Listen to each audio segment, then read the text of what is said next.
once again.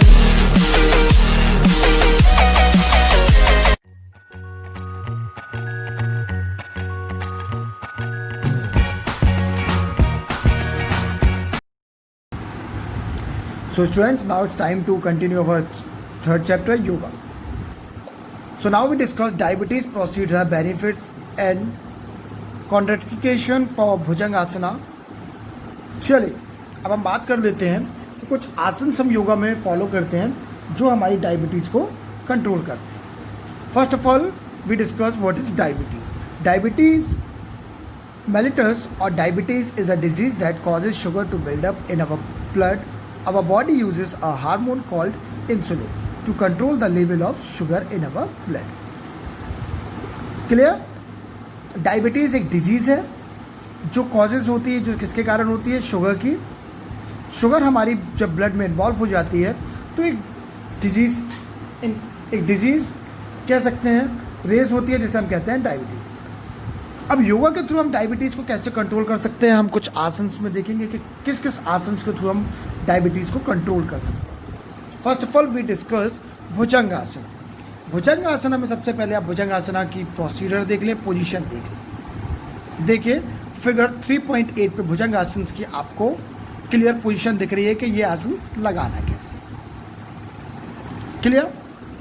चलिए अब हम बात करते हैं भुजंगासन से होने वाले बेनिफिट्स की. It puts the abdominal muscles and shoulders to work, increasing the circulation of blood and oxygen in those regions, which in turn raise the body temperature and boost the body metabolism to levels that are beneficial and controlling diabetes. अब क्या होता है? It puts the abdominal muscles and shoulders to work.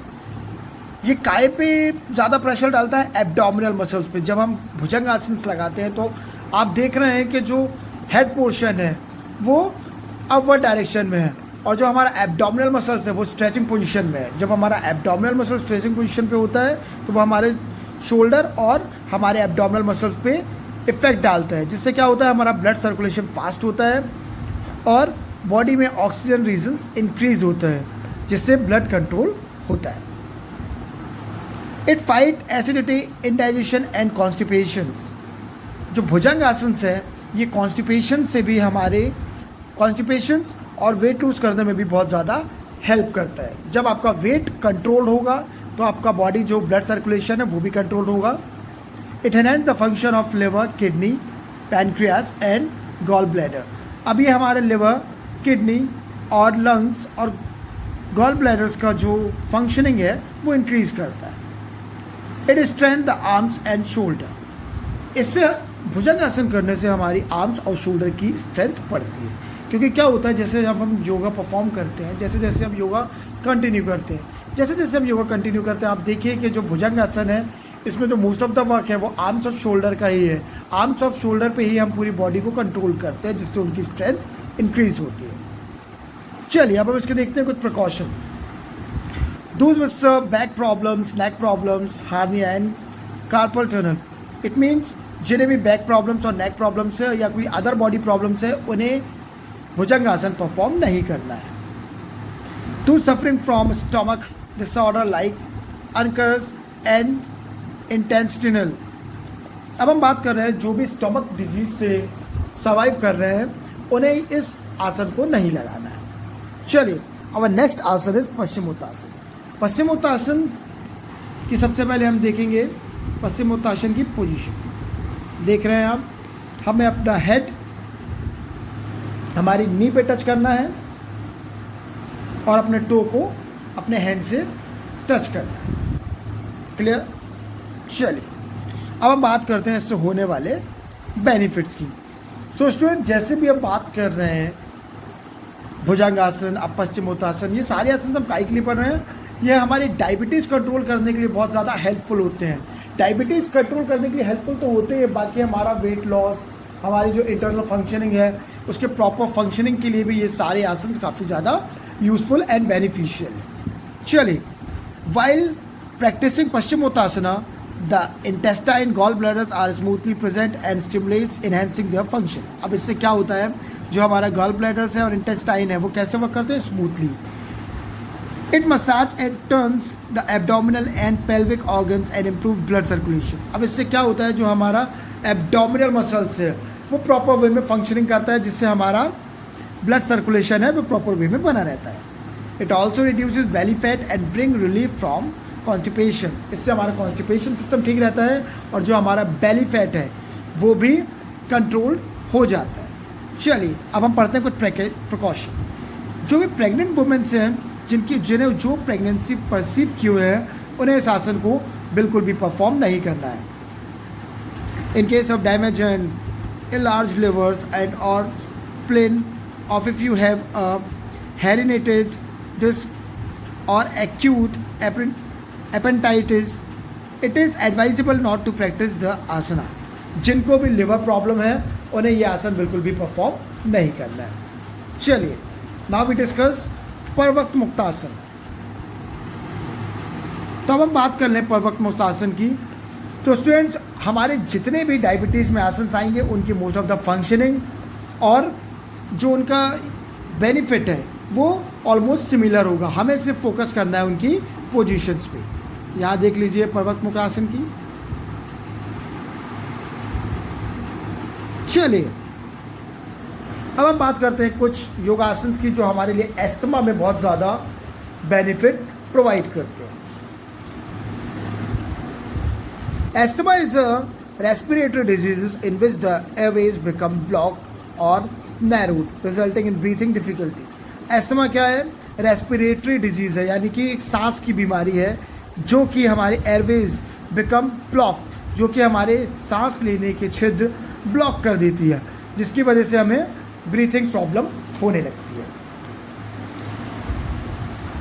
अब सबसे पहले हम asthma से relief पाने के लिए कौन सा आसन परफॉर्म करेंगे? सुखासना. कौन सा? सुखासन. देखिए ये है सुखासन. पोजीशन देख रहे हैं आप सुखासन की. चलिए अब हम सुखासना से होने वाले बेनिफिट की बात करते हैं. Asthma patients will benefit a lot from practicing Sukhasana as it opens up the air passage by broadcasting the collarbones and chest. अब ये क्या होता है? हमारे एयर पैचेस की जो ब्लॉकेज है उन्हें ख़त्म कर देता है. कौन? Sukhasana. It also bring a sense of calmness, reducing stress, fatigue and anxiety. Sukhasana को परफॉर्म करने से क्या होता है? हम शांत रहना सीखते हैं, हमारा जो स्ट्रेस है वो कम हो जाता है और हम जो एक इंसान में आलस भरा होता है वो भी धीरे धीरे दूर होने लगता है. Additionally it's lengthens and strengthens the spines and stretches the knees and ankles. अब इससे क्या होता है? जो हमारी स्पाइन्स है वो स्ट्रेंथ, उसकी जो स्ट्रेंथ है वो बढ़ती है, स्ट्रेचिंग बढ़ती है और हमारे जो एंकल्स और नीज हैं उनमें भी काफ़ी ज़्यादा बेनिफिट और स्ट्रेचिंग पावर इंक्रीज होता है. अब जिसे भी नी इंजरी है, हिप इंजरी है, उसे सुखासन अवॉइड करना है, उसे सुखासन नहीं करना है.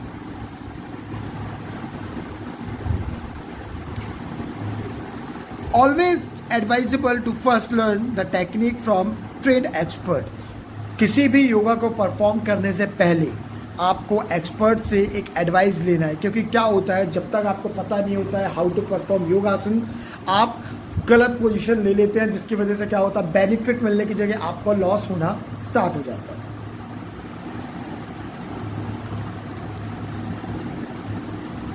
अब हम बात करते हैं चक्रासन की.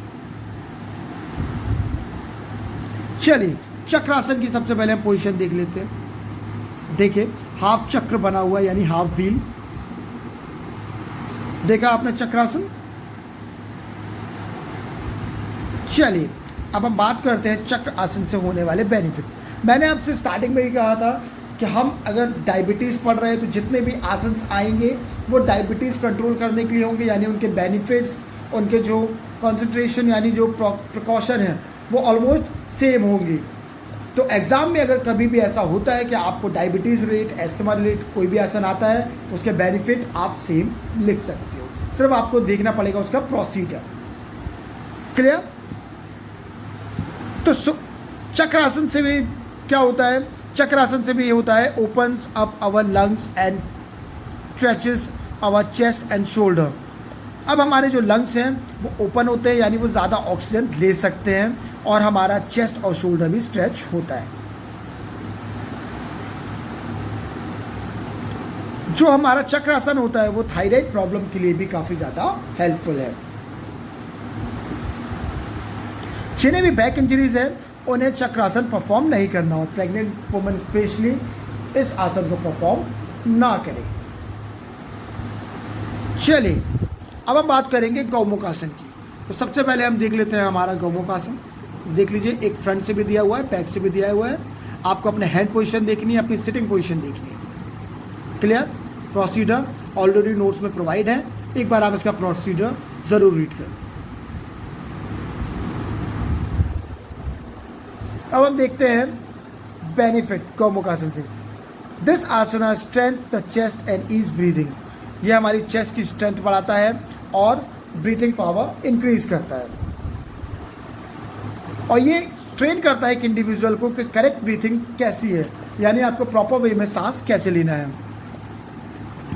ये आपको रिलैक्सेशन प्रोवाइड कराता है और आपके मसल्स की स्ट्रेंथ भी इंक्रीज करता है। अब देखते हैं कुछ प्रिकॉशन। जिन्हें भी नी बैक और नेक की इंजरी हो उन्हें इस आसन को अवॉइड करना है।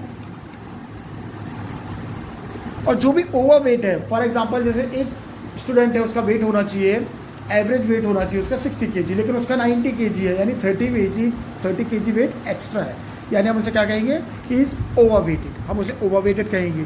तो जो भी ओवरवेटेड पर्सन है उसे इस आसन को स्लोली अडॉप्ट करना चाहिए, ना कि स्टार्टिंग से ही वो परफेक्शन दिखाने का सोचे।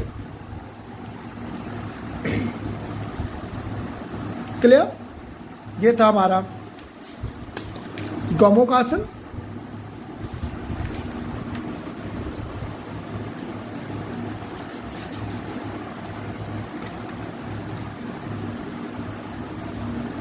चलिए अब हम बात कर लेते हैं हमारे पर्वतासन की। पर्वतासन भी आप देखिए, पर्वतासन का आप पोज देखिए। ये प्रोसीजर आपको अपने नोट से रीड करना है।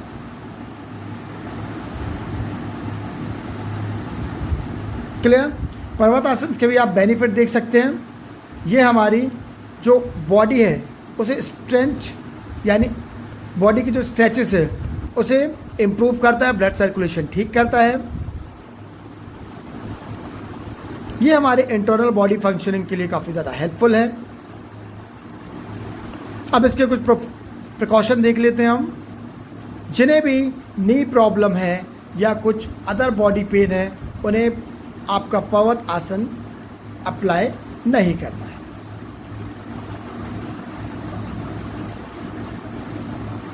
चलिए अब आप देखिए, यहाँ पे ताड़ासन दिया हुआ है।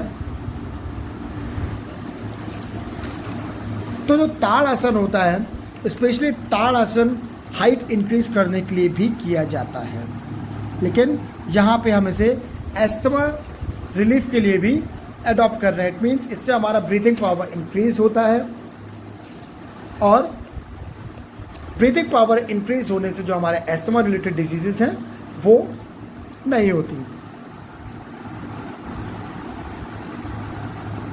अब जिन्हें भी नी प्रॉब्लम है या ब्लड प्रेशर है उन्हें ताड़ासन परफॉर्म नहीं करना है,